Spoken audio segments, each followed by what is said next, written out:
Nagkasiksikan, nagkatulakan, ng ilan pa ay hinimatay, makita lamang si Sanchay. Dumating ang aktres na si Barbie Sue kaninang alas 10 ng umaga kasama ang kapatid niyang si Dee Sue. Halos wala nang nagawa ang airport security dahil hindi nila inasahang pati mga empleyado ng NAIA ay dudumugin din ng aktres. May report si Catherine De Castro, Patrol ng Bayan. Sa sobrang pananabik ng mga pasahero at empleyado ng NAIA, paglapag ng eroplanong sinasakyan ni Sanchay, lahat na lang ng babaeng singkit na may mahabang buhok tinitilian. Pero nang lumabas na ang aktres, kasama ang kapatid na si Dee Sue, nag-hysterical na ang lahat. Sa dami ng nakabantay kay Sanchay, maswerte na raw ang mga nakakita sa buhok nito. Di tulad ni Rizal Sasares na hindi pumasok sa eskwela para lang makita ang idolo. Pero minalas ang bata dahil nalaglag ito sa lamesa pagdaan ni Sanchay. Ano nangyari? Kasi lahat po sila nagsisiksikan. Maswerte naman ang ilang empleyado ng NAIA. Kahit pinagbawalan, kinunan pa rin nila ang aktres. Simple lang. Palangiti din siya. Sa kabila ng pagkataranta ng mga kasamahan ni Sanchay, nakangiti pa rin siya na para bang napamangha sa pagsalubong ng mga Pilipinong tagahanga. Kumpara sa arrival ni na Michael Jackson at Thalia, pinakamatindi na raw ang pagdating ni Barbie Sue na mas kilalang Sanchay. Naging daan pa nga ito para lalong pag-igtingin ng NAIA ang kanilang airport security para sa susunod maiwasan naman ang hysteria. Para sa TV Patrol, Catherine De Castro, ABS-CBN News.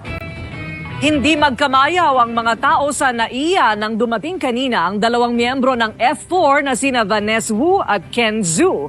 At nasa NAIA sina Nina Corpus, Patrol ng Bayan. Nina. Yes, Corina, nagkagulo nga kanina ang mga empleyado dito sa NAIA. Excited sa pagdating ng dalawang miyembro ng F4 na sina Vanessa Wu at Ken Zhu. Hindi pa man lumalapag ang eroplanong sakay ng dalawa, nakaabang na ang mga empleyado. Ang iba pa'y may hawak na litrato ng F4. Sa sobrang excitement, naghihiyawan sila tuwing may eroplanong lumalapag sa tarmac. Mag-aalas 4 na nang mag-landing ang eroplanong sinasakyan ni Vanessa at Ken mula Taiwan. Paglapit ng eroplano sa Gate 4, biglang nagsugura ng mga empleyado pero agad silang hinarang ng airport police. Sa kabila ng VIP treatment, dumaan pa rin ang mga Taiwanese stars sa mga tests para sa SARS. Kinuha muna ang kanilang temperatura at dahil nga nagkagulo, hindi na dumaan sa normal na exit ang dalawa. Agad silang sinundo sa tarmac at idiniretsyo sa kanilang hotel. Natutuwa po talaga dahil talagang kitang-kita po namin siya dahil pinapangarap po namin makita siya. Love you! Humupa na ang kaguluhan dito sa NAIA at umalis na rin ang mga fans na sumugod kanina sa dalawang F4 na members. At malamang sinundan na nila ang dalawa sa hotel. Corina? Okay, maraming salamat. Nina, pwede ba ako magtanong? Yes, ano yun? Gwapo ba talaga? Guwapo. Ako, napakaswerte mo naman.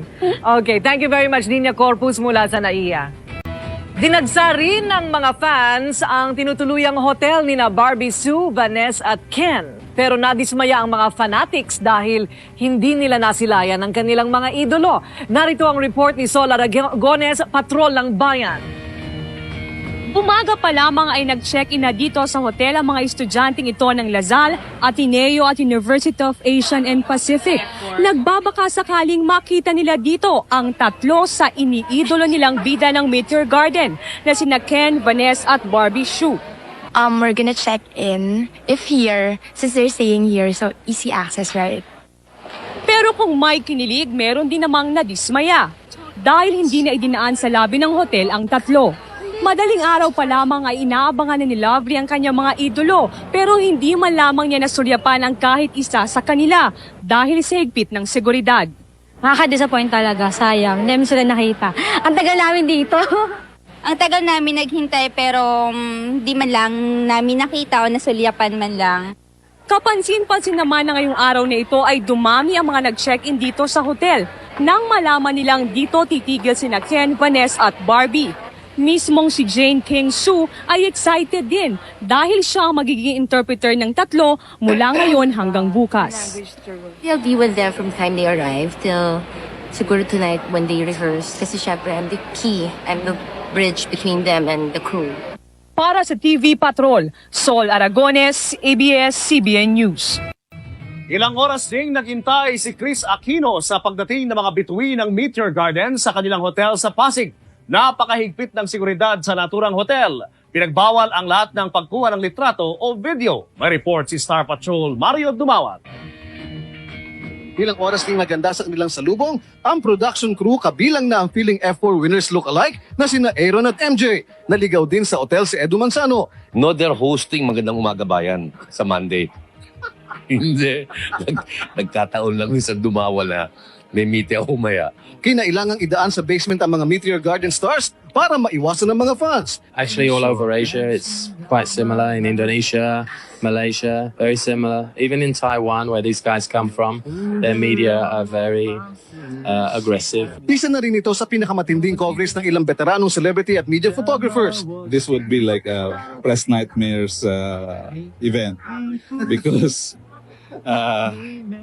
syempre ba, everybody wants a scoop. The coordination of the airport security wasn't that good enough.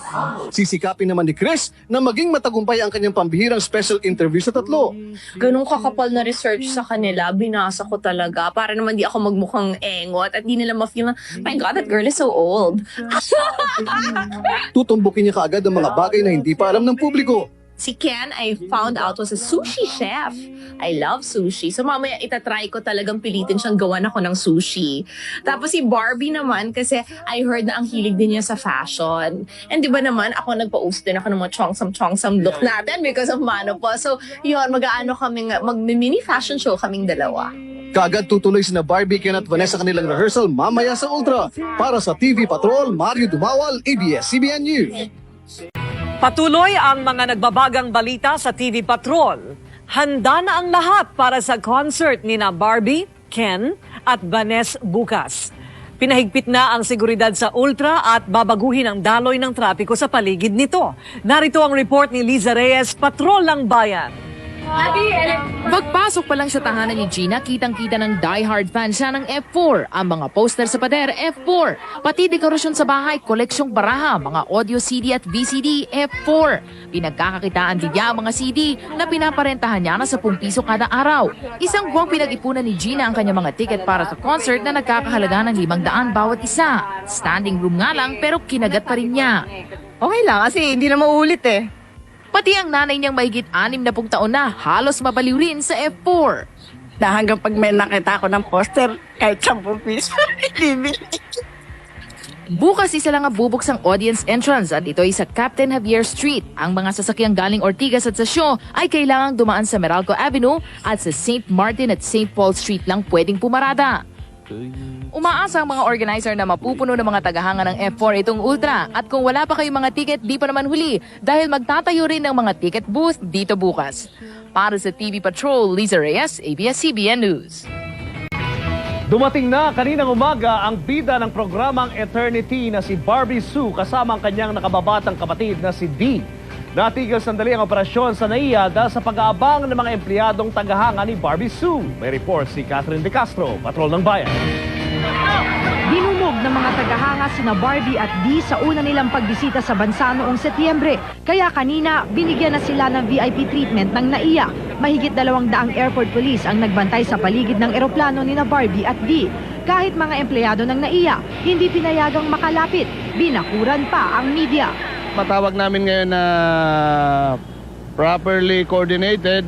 Pagdating ng eroplano ni Barbie, pinaakyat ang immigration at quarantine officials para iproseso ang kanilang passports at magsagawa ng SARS check. At habang nagtatalo pa kung saan idadaan ang mga artista, bigla na lang lumabas si Barbie at Dee, kumaway sa media at mga tagahanga. Ayon sa mga taga-NAIA, napakabait ng magkapatid kumpara sa ibang foreign artists na dumating kamakailan. Maganda, sobrang ganda, grabe. Tiyak na mas maraming tagahanga ang mag-aabang dito sa NAIA bukas dahil sa pagdating ni Jerry Yan at Big Zoo ng Meteor Garden. Kaya dodoblehin ng NAIA ang kanilang security measures. Para sa TV Patrol, Catherine De Castro, ABS-CBN News. Mahigit 35,000 katao ang dumagsa sa matagumpay na Happy 50 TV concert noong Sabado. Tampok sa naturang konsyerto ang mga bituin ng Meteor Garden at mga kapamilya sa ABS-CBN. Ang mga eksena hatid ni Star Patrol Mario Tumawa. Iniyayaan ang magandang team Sinima ang Happy 50 TV concert sa Taguig na dinagsa ng libu-libong magpapamilya at magbabarkada nung Sabado ng gabi. Walang dudang isa na ito sa pinakamatagumpay na live concert sa Metro Manila ngayong taon. Pero hindi lang ito dahil kina Barbie, Jerry at Vic, kundi dahil din sa pagtangkilik ng mga manonood sa talinong Pinoy. Hit na hit pa rin sina Barbie at kapatid niyang si Bishu sa ikalawa nilang pagbabalik sa Maynila. Halos di naman makontrol ang emosyon ng mga fans sa malariking margin na pagbaba sa stage sina Vic, Shu at Jerry Yan. Iyak naman ang iyak ang may sakit na F4 fan na ito na natupad ang hiling na mapanood ang mga idolong sina Jerry at Vic.